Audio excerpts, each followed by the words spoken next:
High friends, welcome to Sam's kitchen. Friends, रोज पडणारा प्रश्न आहे आज नाश्त्याला काय करायचं।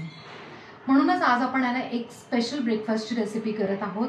मस्त हलका फुलका आणि जाळीदार झटपट होणारा रवा ढोकळा। आणि त्याबरोबर आपण जी ग्रीन चटणी जी सर्व केलेली आहे ती आपण मिल्क प्रिपरेशन मध्ये आहे ना ऑलरेडी दाखवलेली आहे। त्याची लिंक मी तुम्हाला डिस्क्रिप्शन मध्ये शेअर करते। सो नक्की हा रवा ढोकळा करून बघा आणि मला कमेंटमध्ये सांगा। हा तुम्ही इतर वेळेला स्नॅक्सला पण इव्हिनिंग स्नॅक्सला सर्व करू शकता किंवा पाहुणे येणार असतील त्यावेळेला सुद्धा करू शकता। अगदी झटपट होणार आहे, सो करून बघा।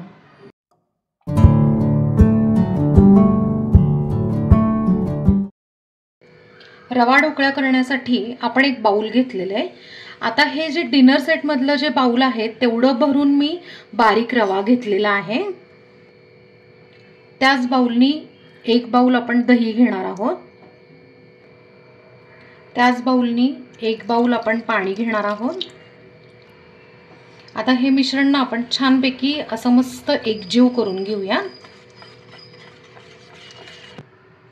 आपण ना छान मिक्स करून घेतलेल्या आणि गुठळ्या सुद्धा ना काढून घेतलेल्या आहेत।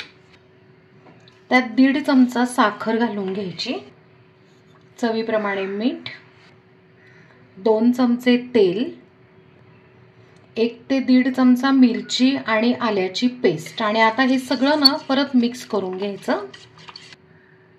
सगळं मिक्स करून झालेलं आहे। रवा भिजण्यासाठी आपल्याला हे मिश्रण अर्धा तास आपण आहे ना झाकून बाजूला ठेवून टाकूया। आपलं मिश्रण भिजतंय तोपर्यंत काय करायचं की तुम्ही ज्या भांड्यामध्ये किंवा ज्या प्लेटमध्ये ना ढोकळा लावणार आहात त्या प्लेटला आहे ना तेल ग्रीस करून घ्यायचं। आता इथे काय आहे ना की इडलीच्या कुकर मधल्या आहे ना या प्लेट्स होत्या, सो मी त्याला ना तेल ग्रीस करून घेते। आणि आपला जो भांड जे आहे इडलीचं त्यात सुद्धा ना पाणी भरून ठेवलेलं आहे।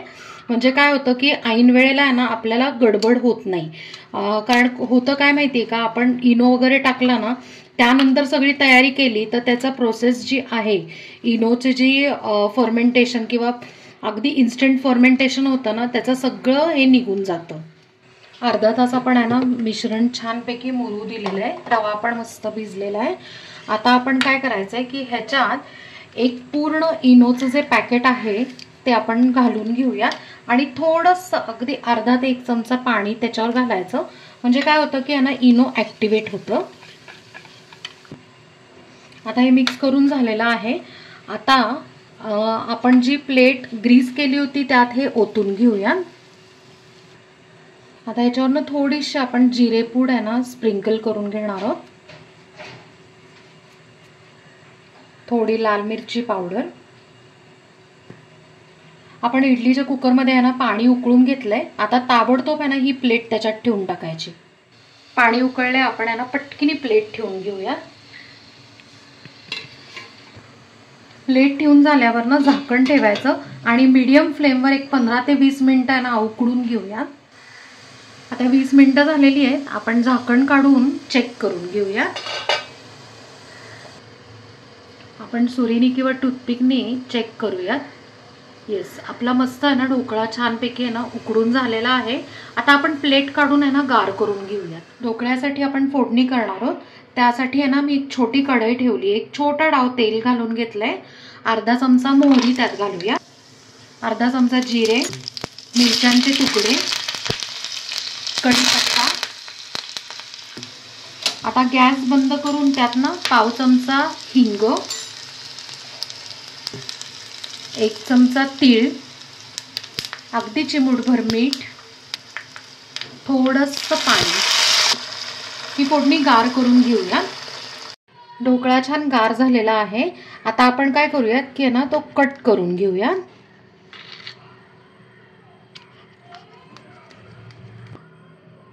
आपण पीसेस कट करून घेतलेले आहेत आणि तुम्हाला दाखवते एकदम वजनाला तर एकदम हलका झालाय आणि छानपैकी आहे ना त्याला जाळी सुद्धा आलेली आहे। आता काय करूयात की ना ह्याच्यावर आपण जी फोडणी केली आहे ती घालून घेऊया। फोडणी अशी सगळीकडे ना स्प्रेड करायची। आपण ना त्यात पाणी ज्या वेळेला घातलं ना ते कारण ह्याच्यासाठी आहे ना ढोकळा असा कोरडा पडत नाही यासाठी आपण आहे ना त्याच्यात पाणी घालून घेतलं होतं। अशा पद्धतीने आपला रवा ढोकळा तयार आहे आणि आता आपण तो सर्व करून घेऊयात। फ्रेंड्स, मस्त असा ना हलका फुलका जाळीदार रवा ढोकळा तयार आहे आणि त्या ढोकळ्याबरोबर आपण मस्तपैकी आहे ना फ्रेश हिरवी चटणी सर्व केलेली आहे। या हिरवी चटणीचा व्हिडिओ जो आहे तो मील प्रिपरेशन मध्ये आहे, त्याची लिंक मी डिस्क्रिप्शन मध्ये तुम्हाला शेअर करते।